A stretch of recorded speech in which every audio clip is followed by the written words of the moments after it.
ಎಲ್ಲರಿಗೂ ನಮಸ್ಕಾರ. Welcome back to my channel. ನೀವು ನೋಡ್ತಾ ಇದ್ದೀರಾ ಡಿಚಿ ಕಿಚನ್ ಯೂಟ್ಯೂಬ್ ಚಾನಲ್. ಇವತ್ತಿನ ಈ ವಿಡಿಯೋದಲ್ಲಿ ಇನ್ನೊಂದು ಮನೆ ಮದ್ದನ್ನ, ಹೇರ್ ಕೇರ್ಗೆ ಸಹಾಯ ಆಗುವಂತ ಇನ್ನೊಂದು ಮನೆ ಮದ್ದನ್ನ ನಾನು ಈ ವಿಡಿಯೋದಲ್ಲಿ ಪೂರ್ತಿಯಾಗಿ ಶೇರ್ ಮಾಡಿದ್ದೀನಿ. ಈ ವಿಡಿಯೋನ ಎಲ್ಲೂ ಕೂಡ ಸ್ಕಿಪ್ ಮಾಡದೆ ಪೂರ್ತಿಯಾಗಿ ನೋಡಿ. ಇನ್ ಕೇಸ್ ಏನಾದರೂ ಇಷ್ಟ ಆಗಿದ್ರೆ ಈ ವಿಡಿಯೋಗೊಂದು ಲೈಕ್ ಮಾಡಿ, ಹಾಗೆ ನಿಮ್ಮ ಫ್ರೆಂಡ್ಸ್ ಅಂಡ್ ಫ್ಯಾಮಿಲಿಗೆ ಶೇರ್ ಮಾಡಿ. ಹೊಸದಾಗಿ ನನ್ನ ಚಾನಲ್ನ ನೋಡ್ತಾ ಇದ್ರೆ ಪ್ಲೀಸ್ ಸಬ್ಸ್ಕ್ರೈಬ್ ಮಾಡ್ಕೊಂಡು ನೋಡಿ. ಕೆಲವರಿಗೆ ಕೂದಲು ತುಂಬಾನೇ ಉದುರುತ್ತಾ ಇರುತ್ತೆ ಮತ್ತು ತುಂಬ ತೆಳುವಾಗಿ ಬೆಳೀತಾ ಇರುತ್ತೆ. ಮೇಲ್ಗಡೆ ನೆತ್ತಿಯಲ್ಲಿ ದಪ್ಪ ಇದ್ದರೂ ಕೆಳಗಡೆ ಲೆಂತಲ್ಲಿ ತೆಳುವಾಗಿ ಬೆಳೀತಾ ಇರುತ್ತೆ. ಹಾಗೆ ಸೊಂಪಾಗಿ ಬೆಳೆಯೋದಕ್ಕೆ ಸಹಾಯನೇ ಆಗ್ತಿರಲ್ಲ. ಅಂಥವ್ರಿಗೆ ಈ ವಿಡಿಯೋ ಪೂರ್ತಿಯಾಗಿ ಸಹಾಯ ಆಗ್ಬೋದು. ಈ ಮನೆ ಮದ್ದು ಬಗ್ಗೆ ನೀವು ಆಲ್ರೆಡಿ ಈಗಾಗಲೇ ತಮ್ನೇಲಲ್ಲಿ ನೋಡಿರ್ತೀರಾ. ಹೌದು, ಈರುಳ್ಳಿಯಿಂದ ಕೂದಲು ಬೆಳೆಯುತ್ತಾ, ನಿಜಾನಾ, ಸಾಧ್ಯನಾ ಅನ್ನೋದನ್ನ ಈ ವಿಡಿಯೋದಲ್ಲಿ ಪೂರ್ತಿಯಾಗಿ ನೋಡೋಣ.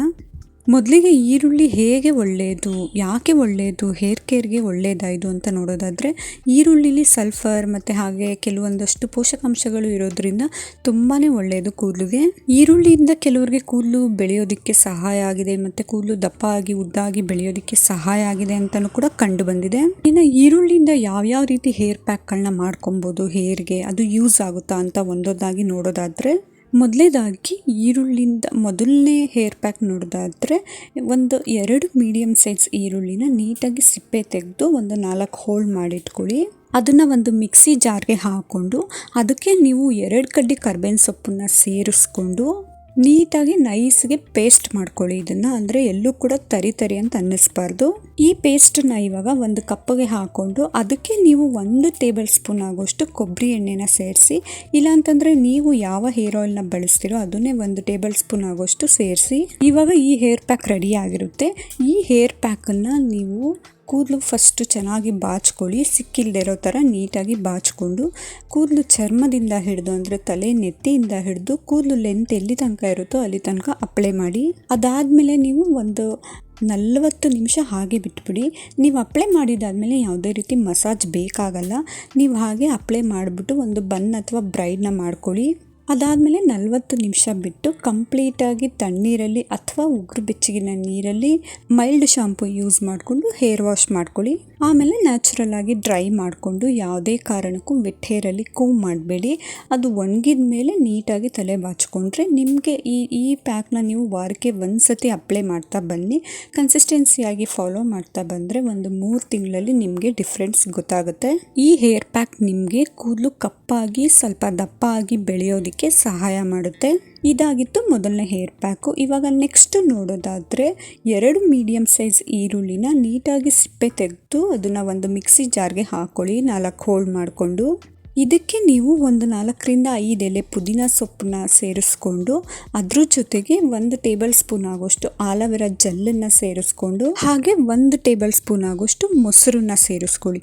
ಇದಿಷ್ಟನ್ನು 4 ಸಾಮಗ್ರಿಗಳನ್ನು ಹಾಕಿ ನೀಟಾಗಿ ನೈಸ್ಗೆ ಪೇಸ್ಟ್ ಮಾಡ್ಕೊಳ್ಳಿ. ಈ ಪೇಸ್ಟನ್ನ ಇವಾಗ ಒಂದು ಬೌಲ್ಗೆ ಹಾಕ್ಕೊಂಡು ಅದಕ್ಕೆ ನೀವು ಆ್ಯಸ್ ಯೂಶುವಲ್ ಕೊಬ್ಬರಿ ಎಣ್ಣೆನ 1 ಟೇಬಲ್ ಸ್ಪೂನ್ ಹಾಕ್ಕೊಳ್ಳಿ, ಅಥವಾ ನೀವು ಯಾವ ಹೇರ್ ಆಯಿಲ್ನ ಬಳಸ್ತೀರೋ ಅದೇ ಹೇರ್ ಆಯಿಲ್ನ 1 ಟೇಬಲ್ ಸ್ಪೂನ್ ಹಾಕ್ಕೊಂಡು ಚೆನ್ನಾಗಿ ಮಿಕ್ಸ್ ಮಾಡ್ಕೊಬೇಕು. ಈ ಹೇರ್ ಪ್ಯಾಕ್ನ ನೀವು ವಾರಕ್ಕೆ 1 ಸತಿ ಸಾಕಾಗುತ್ತೆ. 1 ಸತಿ ಬಳಸ್ಕೊಂಡು ಕನ್ಸಿಸ್ಟೆನ್ಸಿ ಫಾಲೋ ಮಾಡ್ತಾ ಬಂದರೆ 1-2-3 ತಿಂಗಳು ಮಾಡ್ತಾ ಇದ್ದರೆ ನಿಮಗೆ ಸ್ವಲ್ಪ ಡಿಫ್ರೆನ್ಸ್ ಗೊತ್ತಾಗುತ್ತೆ.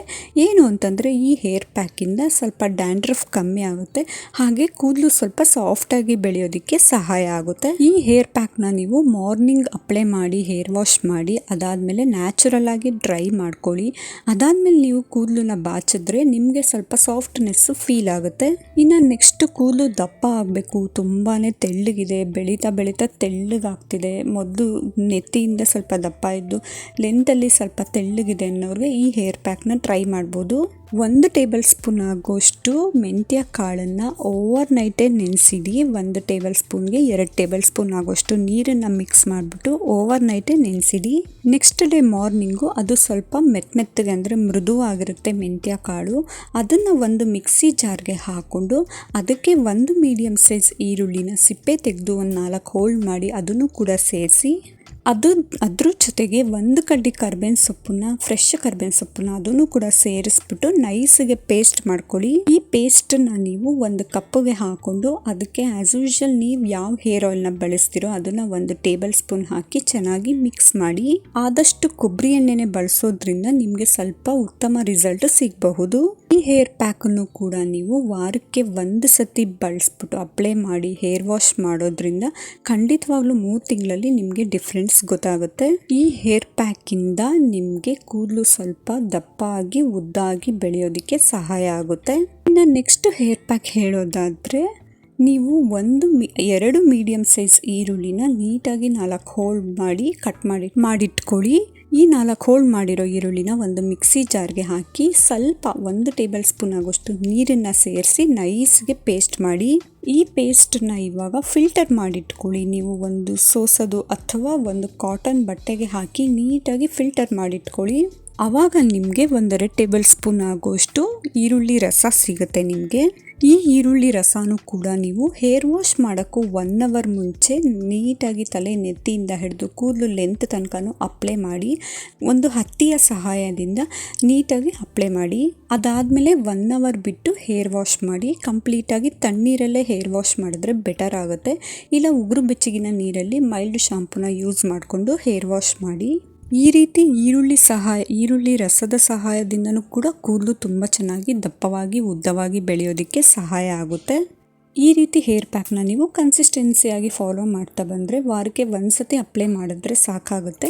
3 ತಿಂಗಳಲ್ಲಿ ನಿಮಗೆ ಸ್ವಲ್ಪನಾದರೂ ಡಿಫ್ರೆನ್ಸ್ ಗೊತ್ತಾಗುತ್ತೆ. ಇನ್ನು ಇದ್ರ ಜೊತೆಗೆ ಇನ್ನೂ ಒಂದು ಹೇರ್ ಪ್ಯಾಕ್ ಹೇಳೋದಾದರೆ, ನೀವು ಒಂದು ಪಾತ್ರೆ ತಗೊಂಡು ಅದಕ್ಕೆ 1 ಟೇಬಲ್ ಸ್ಪೂನ್ ಆಗೋಷ್ಟು ಅಗಸೆ ಬೀಜನ ಹಾಕಿ ಅದಕ್ಕೆ 1 ಟೇಬಲ್ ಸ್ಪೂನ್ ಆಗೋಷ್ಟು ಮೆಂತ್ಯ ಕಾಳನ್ನು ಸೇರಿಸಿ ಅದಕ್ಕೆ ನೀವು 1 ಗ್ಲಾಸ್ ಆಗೋಷ್ಟು ನೀರನ್ನು ಹಾಕಿ ಅದನ್ನು ಸ್ಟವ್ ಮೇಲೆ ಇಟ್ಟು ಕುದಿಯೋದಕ್ಕೆ ಬಿಡಿ. ಕಮ್ಮಿ ಉರಿ ಕೊಟ್ಟು ಕುದಿಸಿದ್ರೆ ಅದು ಸ್ವಲ್ಪ ಜಲ್ಲಾಗಿ ಕನ್ವರ್ಟ್ ಆಗುತ್ತೆ. ಕುದಿಯೋ ಹಂತದಲ್ಲೇ ನೀವು 1 ಮೀಡಿಯಮ್ ಸೈಜ್ ಈರುಳ್ಳಿನ ಕಟ್ ಮಾಡಿಬಿಟ್ಟು 4ರಿಂದ 5 ಹೋಲ್ ಮಾಡಿಬಿಟ್ಟು ಅದನ್ನು ಕೂಡ ಸೇರಿಸಿ ಅದ್ರ ಜೊತೆಗೆ 1 ಕಡ್ಡಿ ಫ್ರೆಶ್ ಕರ್ಬೇವಿನ ಸೊಪ್ಪು ಇರುತ್ತಲ್ಲ ಅದನ್ನು ಕೂಡ ಸೇರಿಸಿ ಇವಾಗ ಇದನ್ನು 10 ನಿಮಿಷ ಕಮ್ಮಿ ಉರಿ ಕೊಟ್ಟು ಚೆನ್ನಾಗಿ ಕುದಿಸ್ಕೊಳ್ಳಿ. ಅದು ಸ್ವಲ್ಪ ಕಲರು ಚೇಂಜ್ ಆಗುತ್ತೆ, ಹಾಗೆ ಜೊತೆಗೆ ಅದು ನೀರು ಜಲ್ಲಾಗಿ ಕನ್ವರ್ಟ್ ಆಗುತ್ತೆ. ಅದಾದಮೇಲೆ ಇಮ್ಮಿಡಿಯೇಟ್ ಸ್ಟವ್ ಆಫ್ ಮಾಡಿಬಿಟ್ಟು ನೀವು ಇಮ್ಮಿಡಿಯೇಟು ಫಿಲ್ಟರ್ ಮಾಡಿಟ್ಕೊಬೇಕು. ಏಕೆಂತಂದರೆ ಅಗಸೆ ಬೀಜ ಜಿಗುಟಿರೋದ್ರಿಂದ ಅದು ಎಲ್ಲ ಹೀರ್ಕೊಂಡ್ಬಿಡುತ್ತೆ. ಹಾಗಾಗಿ ಇಮ್ಮಿಡಿಯೇಟ್ ಬಿಸಿ ಇರುವಾಗಲೇ ಅದನ್ನು ಫಿಲ್ಟರ್ ಮಾಡಿಟ್ಕೊಳ್ಳಿ. ಆಮೇಲೆ ಕಂಪ್ಲೀಟಾಗಿ ಕೂಲ್ ಆಗೋದಕ್ಕೆ ಬಿಡಿ. ಕಂಪ್ಲೀಟಾಗಿ ತಣ್ಣ ಆದಮೇಲೆ ನೀವು ಹೇರ್ ವಾಶ್ ಮಾಡೋಕ್ಕೂ 1 ಅವರ್ ಮುಂಚೆ ಈ ಜೆಲ್ಲನ್ನು ತಲೆ ನೆತ್ತಿಯಿಂದ ಹಿಡಿದು ಕೂದಲು ಲೆಂತ್ ಎಲ್ಲಿ ತನಕ ಇರುತ್ತೋ ಅಲ್ಲಿ ತನಕನೂ ನೀಟಾಗಿ ಅಪ್ಲೈ ಮಾಡಿ. 1 ಅವರ್ ಬಿಟ್ಟಿದ್ದು ಆದಮೇಲೆ ನಿಮಗೆ ಆ ಜೆಲ್ಲು ಸ್ವಲ್ಪ ಜಿಗುಟುತ್ತೀರ ಅಂದರೆ ರಟ್ಟಂಗೆ ಕೂದಲು ಫೀಲ್ ಆಗುತ್ತೆ. ಅದಾದಮೇಲೆ ನೀವು ಹೇರ್ ವಾಶ್ ಮಾಡಿ. ಕಂಪ್ಲೀಟಾಗಿ ತಣ್ಣೀರಲ್ಲಿ ಅಥವಾ ಉಗುರು ಬೆಚ್ಚಗಿನ ನೀರಲ್ಲಿ ಹೇರ್ ವಾಶ್ ಮಾಡಿ. ಹೇರ್ ವಾಶ್ ಮಾಡಿದ್ದಾದಮೇಲೆ ನ್ಯಾಚುರಲ್ ಆಗಿ ಅದನ್ನು ಡ್ರೈ ಆಗೋದಕ್ಕೆ ಬಿಡಿ. ಅದಾದಮೇಲೆ ನಿಮಗೆ ಸ್ವಲ್ಪ ಫೀಲ್ ಗೊತ್ತಾಗುತ್ತೆ. ತುಂಬ ಚೆನ್ನಾಗಿ ಈ ಜೆಲ್ಲು ಕೂಡ ಕೂದಲು ಉದ್ದ ಆಗಿ ದಪ್ಪ ಆಗಿ ಬೆಳೆಯೋದಕ್ಕೆ ಸಹಾಯ ಆಗುತ್ತೆ. ಆದಷ್ಟು ನೀವು ಮನೆಯಲ್ಲೇ ಇರುವ ಸಾಮಗ್ರಿಗಳನ್ನ ಬಳಸ್ಕೊಂಡು ಹೇರ್ ಪ್ಯಾಕ್ಗಳನ್ನ ಮಾಡಿಕೊಂಡು ಹೇರ್ ಕೇರ್ನ ಮಾಡ್ಕೊಬೋದು. ಸುಮ್ಮನೆ ಬೇರೆ ಬೇರೆ ಪ್ರಾಡಕ್ಟ್ಗಳು, ಬೇರೆ ಬೇರೆ ಶಾಂಪೂಗಳು ಚೇಂಜ್ ಮಾಡ್ತಾ ಮತ್ತು ಬೇರೆ ಬೇರೆ ಆಯಿಲ್ಸ್ಗಳನ್ನ ಚೇಂಜ್ ಮಾಡ್ತಾ ಮಾಡೋ ಬದಲು ಒಂದೇ ಆಯಿಲು ಒಂದೇ ಶಾಂಪೂನ ಯೂಸ್ ಮಾಡಿ ಕನ್ಸಿಸ್ಟೆನ್ಸಿಯಾಗಿ ಫಾಲೋ ಮಾಡ್ತಾ ಬನ್ನಿ. ಖಂಡಿತವಾಗ್ಲೂ ಹೇರು ನಿಮಗೆ ತುಂಬ ಚೆನ್ನಾಗಿ ಬೆಳೆಯೋದಕ್ಕೆ ಸಹಾಯ ಆಗುತ್ತೆ. ಜೊತೆಗೆ ನೀವು ಯಾವುದೇ ಹೇರ್ ಪ್ಯಾಕ್ ಬಳಸಿದ್ರು ಹೇರು ಬೆಳಿತಾನೆ ಇಲ್ಲ, ತುಂಬಾ ಉದುರುತ್ತಾ ಇದೆ ಅಂತ ಅನ್ನೋದಾದರೆ ಖಂಡಿತವಾಗ್ಲೂ ಒಂದ್ಸತಿ ನೀವು ಸ್ಕಿನ್ ಡಾಕ್ಟರ್ನ ಕನ್ಸಲ್ಟ್ ಮಾಡಿ. ಅದಾದಮೇಲೆ ನೀವು ಕಂಟಿನ್ಯೂ ಮಾಡ್ಬೋದು. ನೀವು ಕೇಳ್ಬೋದು ಎಲ್ಲ ರೀತಿ ಹೇರ್ ಪ್ಯಾಕ್ಗಳನ್ನು ಟ್ರೈ ಮಾಡ್ಬೋದಾ ಮನೆಯಲ್ಲೇ ಇರುವ ಸಾಮಗ್ರಿಗಳನ್ನ ಬಳಸ್ಕೊಂಡು ಅಂತಂದರೆ ಖಂಡಿತವಾಗ್ಲೂ ಟ್ರೈ ಮಾಡಿ. ಒಂದೊಂದು ಸತಿಯಾಗಿ ಟ್ರೈ ಮಾಡಿ. ಯಾಕೆ ಅಂತಂದರೆ ಅದು ಇದು ಬೇರೆ ಬೇರೆ ಪ್ರಾಡಕ್ಟ್ಗಳನ್ನ ಯೂಸ್ ಮಾಡಿ ಕೂದಲು ಉದುರಿಸ್ಕೊಳ್ಳೋಕ್ಕಿಂತ ಮನೇಲೇ ಇರುವ ಸಾಮಗ್ರಿಗಳನ್ನ ಬಳಸ್ಕೊಂಡು ಹೇರ್ ಪ್ಯಾಕ್ ಮಾಡಿ ಟ್ರೈ ಮಾಡಿ. ನಿಜವಾಗ್ಲೂ ಮಾತ್ರ ತುಂಬಾ ಡಿಫ್ರೆನ್ಸ್ನ ನೀವು ನೋಡ್ಬೋದು. ಒಂದು ವರ್ಷದಲ್ಲೇ ನಿಮಗೆ ಬೇಕಾದಷ್ಟು ಕೂದಲು ಇಲ್ಲ ಅಂತಂದರೂ ಅಟ್ಲೀಸ್ಟ್ ಒಂದು ಸ್ವಲ್ಪ ದಪ್ಪವಾಗಿ ಉದ್ದವಾಗಿ ಹೇರು ಚೆನ್ನಾಗಿ ಬೆಳೆಯೋಕ್ಕೆ ಸಹಾಯ ಆಗುತ್ತೆ. ಯಾಕೆ ಅಂತಂದರೆ ನೀವು ನನ್ನ ಹಳೆ ವಿಡಿಯೋಸ್ಗಳು ನೋಡಿದರೆ ಗೊತ್ತಾಗುತ್ತೆ. ನಾನು ಕೂಡ ಒಂದು ಶೋಲ್ಡರ್ ಲೆಂತ್ ತನಕ ಕಟ್ ಮಾಡಿಸಿ ಆಮೇಲೆ ನಾನು ರೀಗ್ರೋತ್ ಮಾಡಿದ್ದು ಹೇರ್ನ. ನನ್ನ ಹೇರ್ಸು ಕೂಡ ತುಂಬಾ ಉದುರುತ್ತಾ ಇತ್ತು, ಸ್ಪ್ಲಿಟ್ ಎಂಡ್ಸ್ ಎಲ್ಲ ಇತ್ತು. ಹಾಗಾಗಿ ಒಂದು ಶೋಲ್ಡರ್ ಲೆವೆಲ್ ತನಕ ಲೆವೆಲ್ ಆಗಿ ಕಟ್ ಮಾಡಿಸಿ ಅದಾದಮೇಲೆ ಚೆನ್ನಾಗಿ ಮನೆಯಲ್ಲೇ ಈ ರೀತಿ ಈರುಳ್ಳಿ, ಅಗಸೆ ಬೀಜ, ಮೆಂತ್ಯ ಕಾಳು, ಕರ್ಬೇವಿನ ಸೊಪ್ಪು ಈ ರೀತಿ ಎಲ್ಲ ಹೇರ್ ಪ್ಯಾಕ್ಗಳನ್ನು ಒಂದೊಂದಾಗಿ ಡೈಲಿ ಮಾಡಲ್ಲ, ನಾನು ವಾರಕ್ಕೆ ಒಂದು 3 ಟೈಮು ಡಿಫ್ರೆಂಟಾಗಿ ಹೇರ್ ಪ್ಯಾಕ್ಗಳನ್ನ ಟ್ರೈ ಮಾಡಿ ಅದಾದಮೇಲೆ ನನ್ನ ಕೂದಲನ್ನ ನಾನು ರೀಗ್ರೋತ್ ಮಾಡ್ಕೊಂಡಿದ್ದು. ನಾನು ಕೂಡ ನನ್ನ ಕೂದಲಿಗೆ ಒಂದೇ ಪರ್ಟಿಕ್ಯುಲರ್ ಹೇರ್ ಪ್ಯಾಕನ್ನು ಹಾಕಿಲ್ಲ. ಈ ರೀತಿ ಈರುಳ್ಳಿ ಬಳಸಿ ಒಂದಿನ ಹೇರ್ ಪ್ಯಾಕ್ ಹಾಕಿದ್ದೆ, ಒಂದಿನ ಮೆಂತ್ಯ ಕಾಳನ್ನು ಬಳಸಿ ಹಾಕ್ತಿದ್ದೆ. ಹಾಗೆ ಅದ್ರ ಜೊತೆಗೆ ನಾನು ಅಗಸೆ ಬೀಜದ್ದು ಕೂಡ ಹೇರ್ ಪ್ಯಾಕ್ಗಳನ್ನ ಟ್ರೈ ಮಾಡ್ತಿದ್ದೆ. ಅದ್ರ ಜೊತೆ ನಾನು ಒಂದೇ ಹೇರ್ ಆಯಿಲು ಒಂದೇ ಶಾಂಪುಗೆ ಸ್ಟಿಕ್ ಆನ್ ಆಗಿ ಚೆನ್ನಾಗಿ ರೀಗ್ರೋತ್ ಮಾಡ್ಕೊಂಡಿದ್ದು. ಸುಮಾರು 1 ರಿಂದ 1.5 ವರ್ಷ ತನಕ ನನಗೆ ಟೈಮ್ ತೊಗೊಳ್ತು ಇಷ್ಟು ರೀಗ್ರೋತ್ ಆಗೋದಕ್ಕೆ. ಡೈಲಿ ಕನ್ಸಿಸ್ಟೆನ್ಸಿ ಮೇಂಟೈನ್ ಮಾಡ್ತಾ ಇದ್ದೆ. ಹೇರ್ ಕೇರ್ ಚೆನ್ನಾಗಿ ಮಾಡ್ತಿದ್ದೆ. ನಾನು ಹೊರಗಡೆ ಹೋದರೆ ಯಾವ ರೀತಿ ಹೇರ್ ಕೇರ್ ಮಾಡಬೇಕು ಮತ್ತು ಮನೆಯಲ್ಲಿದ್ದಾಗ ಯಾವ ರೀತಿ ಹೇರ್ ಕೇರ್ ಮಾಡಬೇಕು ಆ ರೀತಿಯಾಗಿ ಹೇರ್ ಕೇರ್ ಮಾಡ್ತಿದ್ದೆ. ನೆಕ್ಸ್ಟ್ ಡೇಸ್ಗಳಲ್ಲಿ ನಾನು ನನ್ನ ಕೂದಲಿಗೆ ಯಾವ್ಯಾವ ರೀತಿಯಾಗಿ ಹೇರ್ ಕೇರ್ನ ಮಾಡ್ತೀನಿ ಅನ್ನೋದನ್ನು ನಾನು ನಿಮ್ಮ ಜೊತೆ ಶೇರ್ ಮಾಡ್ತೀನಿ. ಅದರಿಂದ ನಿಮಗೂ ಕೂಡ ಹೆಲ್ಪ್ ಆಗ್ಬೋದು. ನೀವು ಇದೇ ರೀತಿ ನನ್ನ ಚಾನಲ್ಗೆ ಸಪೋರ್ಟ್ ಮಾಡ್ತಾಯಿರಿ. ಹೊಸ ವೀಡಿಯೋಸ್ಗಳಿಗಾಗಿ ಹೀಗೆ ನನ್ನ ಚಾನಲ್ನ ಸಬ್ಸ್ಕ್ರೈಬ್ ಮಾಡ್ಕೊಂಡು ನೋಡ್ತಾಯಿರಿ. Thank you for watching. Next ವಿಡಿಯೋದಲ್ಲಿ ಸಿಗ್ತೀನಿ.